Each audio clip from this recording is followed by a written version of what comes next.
Hey everyone, how's it going? And welcome back to Let's Play Darksiders 2. Today we're going to keep up our pace of basically hopping from one dungeon to the next, but first, since someone asked for a better look at the gear, here you go. Stats on armor and weapons are generally pretty basic, as is the whole stat spread. Weapons of damage, elemental damage, which confers some different statuses. Sub-weapons have their attack speed noted, crit chance modifier, or crit damage modifier, knockback power, stuff like that.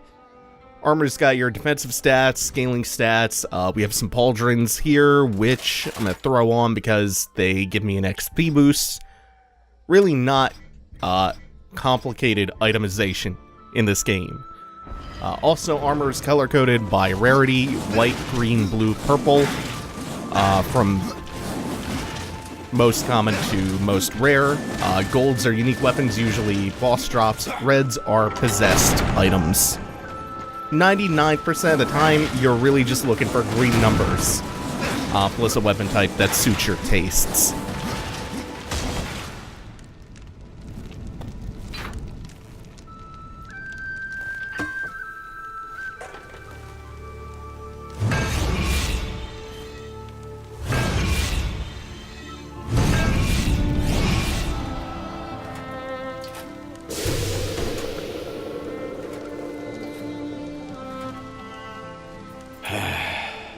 It is finished then, at long last.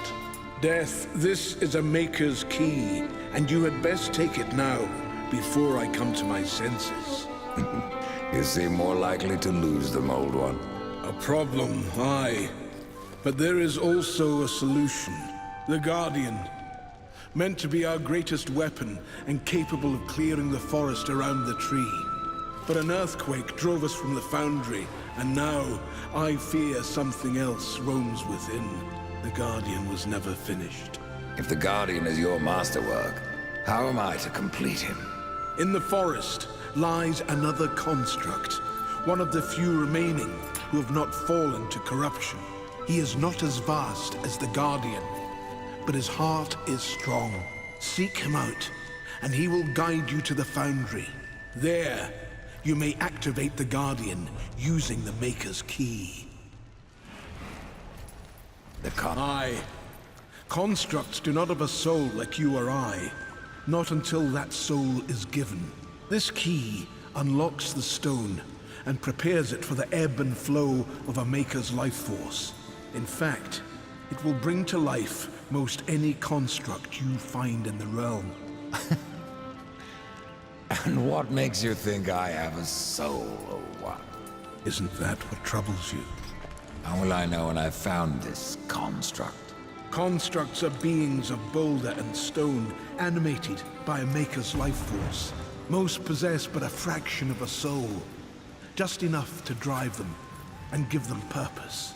But through others course the whole of a Maker's being, his memories and emotions, a story half remembered. Life weighs heavy on us all. Not even stone can bear it. If wardens can resist corruption, why not use them to cleanse your realm? Sadly, the wardens were called when the seals were broken. The Maker's toll to be paid at the end war. This warden is all that remains.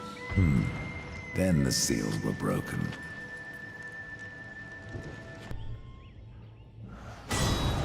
Oh, we did get a level up. So I think before I talk to her, this should give me enough to go a little bit deeper into the necromancy tree for a talent that I've been wanting. It's the talent... first we're going to get that, and then we'll get enervation. Summon ghouls will now generate wrath for me on hits, so it's like getting a mana rebate on the cast. Revving up that wrath engine. And I should actually be able to equip this now that I'm level 7. The Master of Karkanos, so we got from... Oh yeah, that Maul. Unique Maul for level 7's really powerful. We got from the Karkanos boss fight last time. I don't think there's anything else, so let's talk. Let's have another conversation.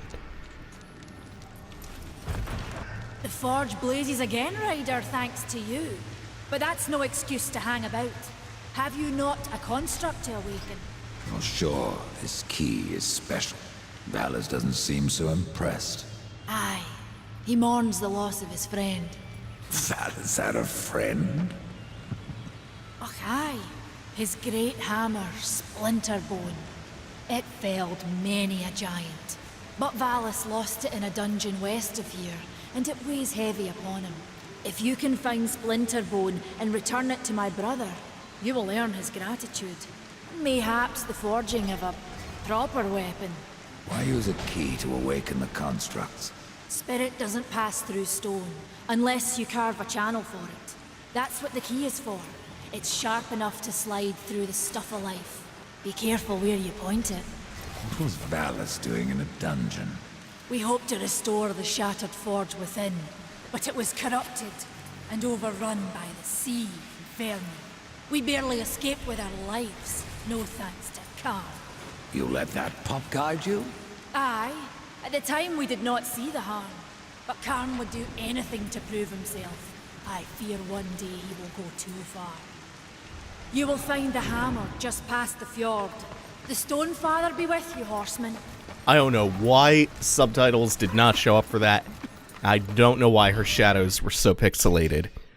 This game sometimes comes apart at the seams. And speaking of seams, we are going to go from Tristone. We're not going to take the path through the Stonefather's Veil this time. I don't think the Cauldron is a fast travel point that we want. Do I not have a better one? Yeah, I should have the Weeping Crag.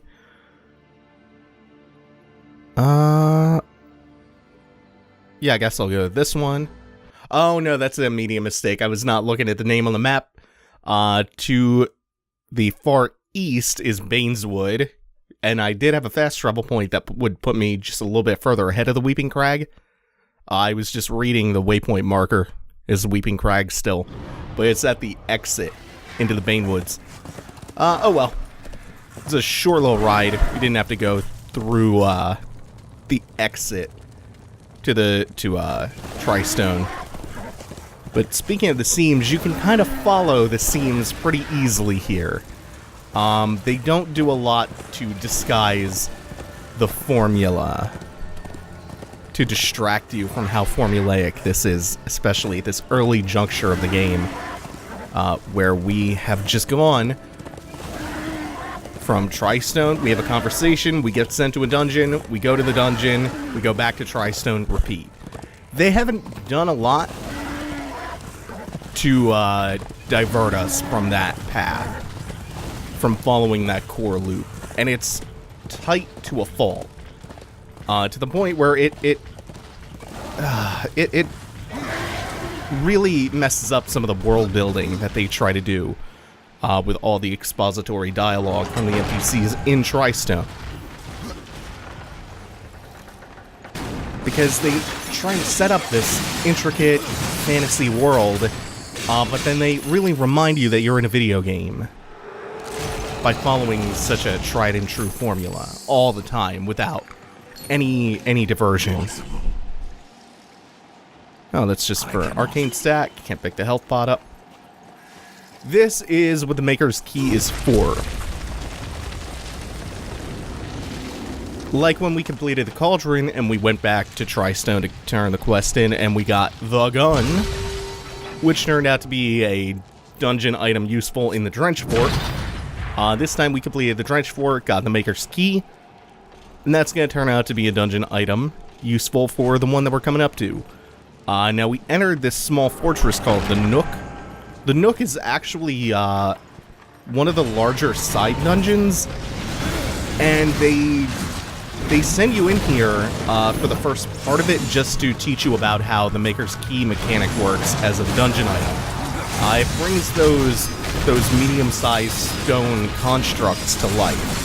And they're rolling around on the orbs that we've been placing in the grooves in the ground to do things like operate switches and gates.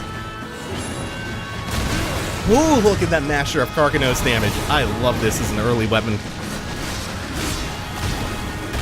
Can crit for like 1400 at this point. I think I had a white hit that was like 11. It's nuts.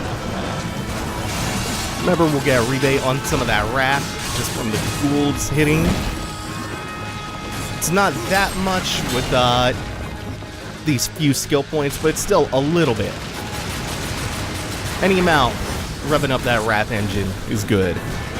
You can go for some pretty weird Wrath builds using stuff like that, where it's just you cast infinite spells and get infinite Wrath back. It's kind of cool.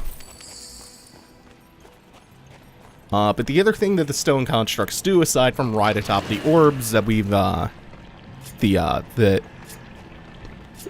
would you call them? The key item orbs.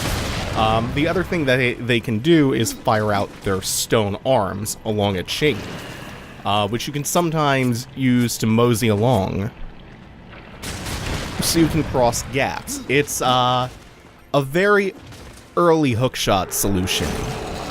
There's a better hookshot that we'll get later, but for now, that's kind of the best that we have. Arcane Critical Chance and Arcane Up. Okay, Arcane generally scales your Reaper form attacks up. Right now, we have very limited options for doing Reaper damage.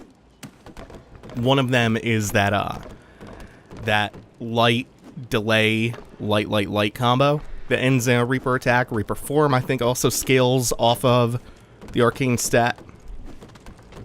As we go on, we'll pick more of that up. I believe Arcane also increases the damage of your Wrath attacks, but I'm not 100% sure. I think there's a minor increase from that. Oh, we almost landed directly on top of that. So I think I was saying before, they stop you off in the Nook to introduce you to the first construct that you'll be using the Maker's Key on. And the first part of this mini dungeon just serves as a mechanical introduction. We can go further in, the path is going to diverge in a second. We can go further in and fight the boss of the mini dungeon for Thane's side quest, the assassination quest.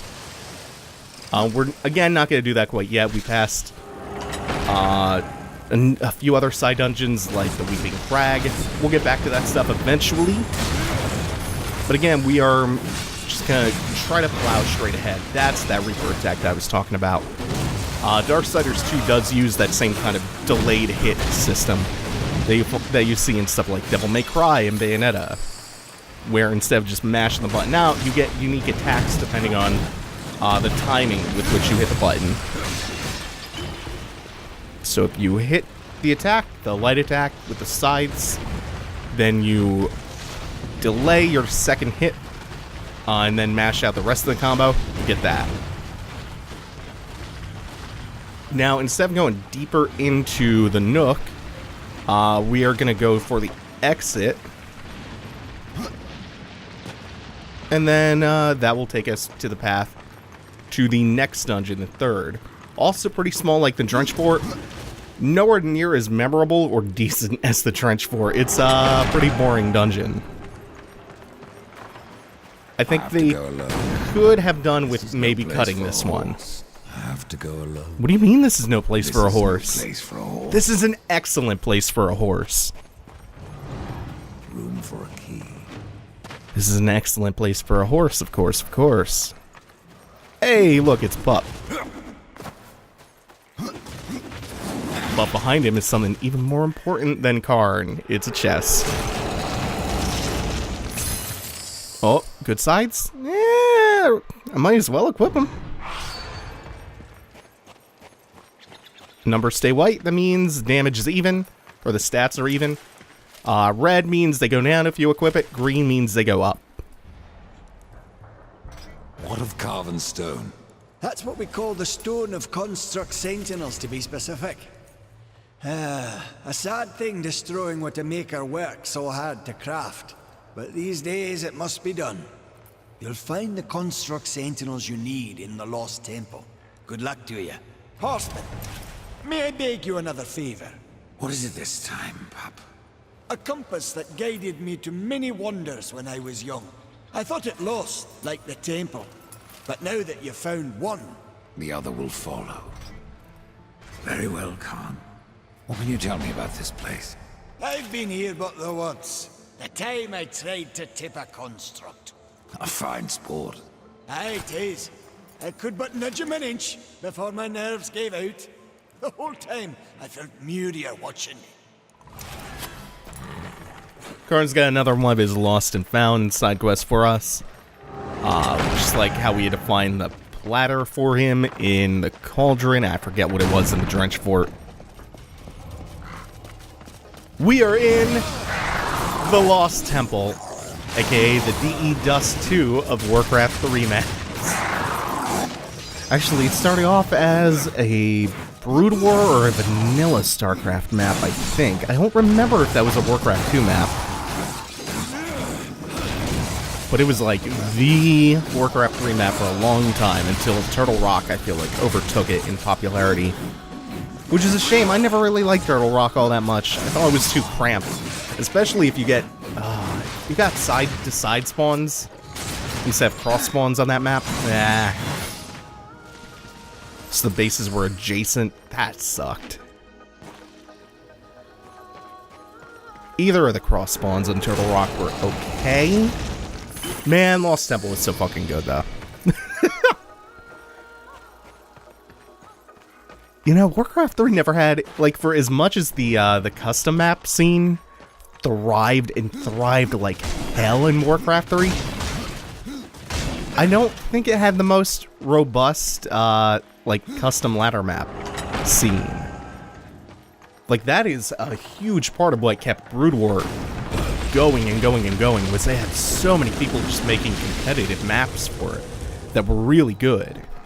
Like, I think one of the most played Brood War map of all time, Fighting Spirit, I'm pretty sure that was a custom map.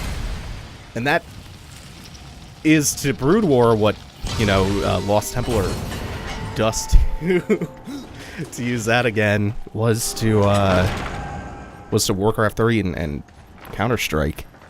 That was to StarCraft 2 what Brood War, what those were to those games. Still impossible. I don't remember there being like that huge constant rotation and new injection of new maps from map makers for the Warcraft 3 competitive scene. Anyway, we finally have something new to talk about in Darksiders 2. So we'll get off of my favorite game of all time, Warcraft 3. God, I could talk about that for days. One of these days I'm gonna have to get around to doing that LP. I've wanted to for so long, but the timing never lines up. It is Darksiders 2, though. It's a good game, I guess. These floating head constructs are new enemies. They do not pose a significant threat on their own. Usually they'll be accompanied by a lot of other things. We'll see them again down the line in this very dungeon, on which they will... Actually, they themselves don't pose a threat even in the really intense fight coming up. They just happen to be a part of that fight. They're just groupies, they're hang-alongs, tag-alongs. Inventing a Rickyism.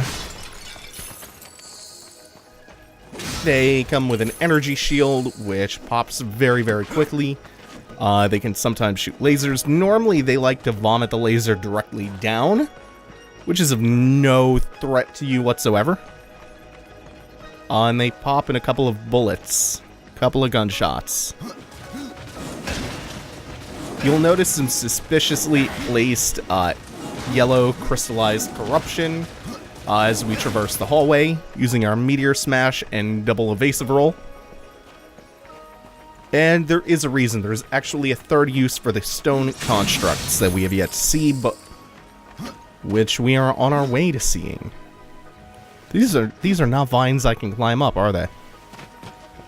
No, they appear not to be. Oh, I was overlooking the obvious, which is there's just a ledge by the cliff.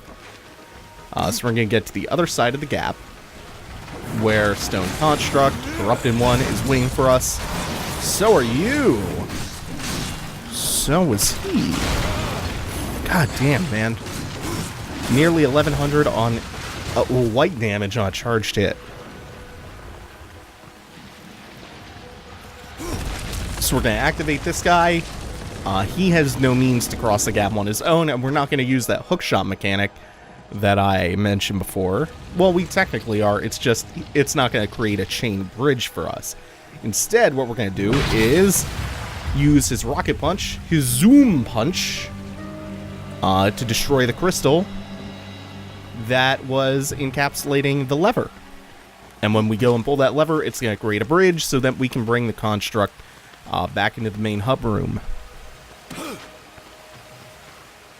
This is very much just a teaching dungeon. Just a dungeon to teach you about a few additional mechanics. Even though it utilizes some that we've already seen, but not in a terribly inventive fashion.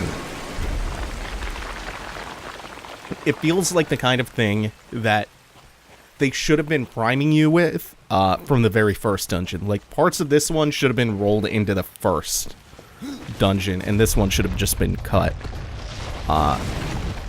It's a lot more combat focused than the Drench Fort or the Cauldron were. Very little puzzle focus in this one, and like I said, what little puzzle focus there is really, really just basic shit. And for this being a combat-focused dungeon, they don't introduce new enemies in this one that are interesting or fun to fight. So we still just have the stone constructs.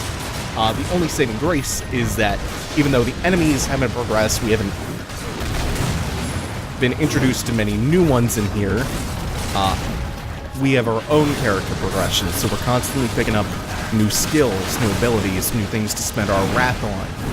So it's still not tedious to fight all this stuff, because we still get to play around with all of our stuff, discover new ways to open enemies up. But the dungeon itself is very weak, I think. And this is about the point in the game where formula becomes really way too apparent for its own good.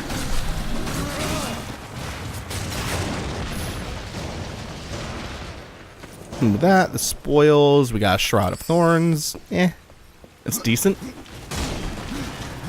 More importantly, leave the bridge extended, and we can take the construct through the hallway. Now, we saw that we could zoom punch the crystallized corruption to reveal the lever, which means that any of the corruption that was in our way while we were traversing the hall can also be destroyed, and this thing does have a melee attack. In fact, we could have used the melee attack to clear out the enemies that spawned after we extended the bridge. But Darksiders 2's combat system is too fun to just sit aboard the construct all day fighting from atop it.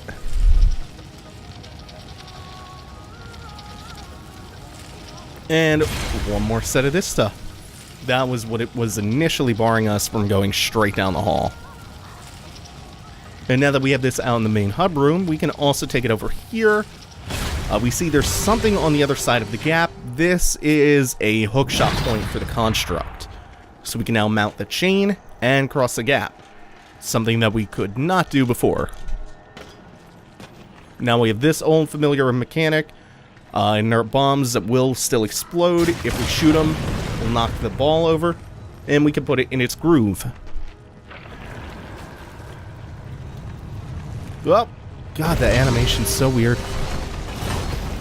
And then, oh, we spawned enemies. It's not complete. What? This is not a place for a horse. I agree. For once, I agree with Death's excellent observation that this is no place for a horse. You know what? I take that back. Cavalry combat would have been pretty good here. There is cavalry combat. I have not shown that off yet, have I? We can mount up and still fight things from the back of despair. Anyway, now what are we doing? That gate is not lowered, so... Ooh, had a really bad brain fart. Was lacking in the observational skills. So you can see there is this slit in the floor where the gate went down. So all we had to do was move back here, lava bomb at the ball, shoot it to dislodge the ball. That raised the gate on the close side, lowered it on the far side. I didn't see the second gate before, so I was just wandering around for like 5 minutes. Whoops. Oh well. Okay, now we have the important thing though. We have the key. So we'll be taking this, the chain. Oh, forgot you can actually come down here. Thought this was one of the death pits. I think we have some of those later in the dungeon. That's not terribly impressive though. Ooh, wait, maybe. Ooh, never mind, I take that back. Critical damage up, and base damage up. I take that back. Didn't mean to shit talk that chest. Anyway, we're gonna be taking the construct. No, wait. Oh, I think we will be back for that construct. But first, we're gonna put the key in the door. I think we have to open up the path for that construct to come through. Yeah. There we go. So we're gonna follow the vines across to the other side. I do remember parts of this dungeon. We're gonna take the vines. Oh, I so desperately want like a Kratos monkey swing. Nope. Oh, we're doing this the slow way. For as agile as death has been, doing that the slow way. Yeah, there we go. And we can come back out to the main room and grab our construct buddy and keep dragging him further into the dungeon. I don't think the construct mechanic is that bad.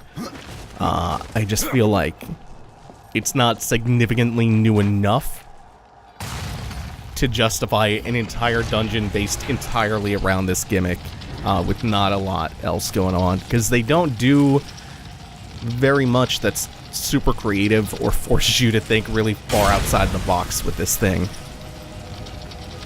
There's like one decent puzzle coming up later, but could be better, that's all I'm saying.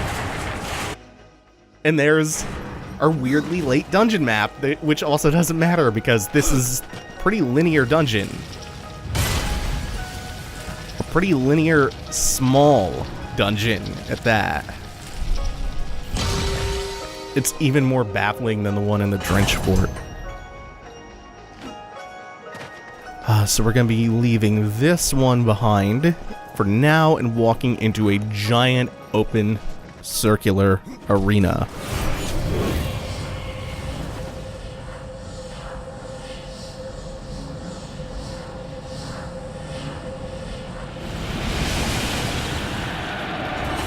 The Council of Stone Laser Masks has convened. Oh, we shot one already. That's how this goes. It's basically a mini-boss fight. Every time we clear out a wave of these constructs, one of the stone masks will become active. We can shoot it, destroy it, and spawn another wave of enemies, which will get increasingly more powerful as time goes on, because we are super deep into a video game here. That's the thing about Darksiders 2. It doesn't, for all of its attempts at world building, like I was saying earlier, mainly through a lot of expository dialogue with characters, it never really tries to make you forget that this is a video game. In fact, it reminds you pretty often. It's hard to just sublimate into it without being pulled out every now and then by things like the formula getting really, really obvious, or just gamey things like this. Not necessarily bad, just not well executed, I think. I think it's all about the magic trick, you know? Making you forget or suspend disbelief, or distracting you from what is really obvious. In some way, though, you have to have that sleight of hand, that illusion, that you're in this cool, fleshed out, living, breathing world and not, playing a game. I think that's one of the ways in which Darksiders 2 kind of fails. pretty frequently. They try to do their own thing, building this nice high fantasy world, but then, you know, they stumble a bit. Still not the worst it could possibly be. I think we are going to soften him up and then reperform him down. The Construct Champion. Oh, we even have you over here. I think we can probably get both of you with this reperform. I think he may have just been on the edge of that one site there. Ooh, that ain't bad. Health on crit and shock damage? Base damage doesn't go up. Crit chance, crit modifier doesn't go up, which generally I like. We have to look out for Wrath on hit and Wrath on crit. Execution chance. That's the B execution prompts at low health, by the way. The things that were really common in Darksiders 1, where you would go into the special pre-bake animation to just finish an enemy off. There's now a stat that governs how often that happens, and it is more prone to happening when enemies are at low health. I should have saved Reperform for this. Forgot there were two of these champions at the end of it. We are doing this the hard way, though. The other thing that makes Garn even shittier in retrospect is these are pretty much just two Garns with one less body explosion attack. Poor Garn. He's the worst. Garn is the fucking worst. Shit. Two Garns, though. Two Garns have fucked me up pretty bad. Oh, wow. Okay. Should take one or two more. In fact, we could soften them up with gunshots, teleport slash in. And... hey! That is such a satisfying, cathartic way to end a fight. The big aerial smash. And what is our reward for doing all of that? Oh, it's a pair of greens that are not even better than what I'm wearing. Oh boy. Our real reward is that we get to progress. And that's going to do it for now. Thanks for watching, everyone. Take it easy. Have a good one.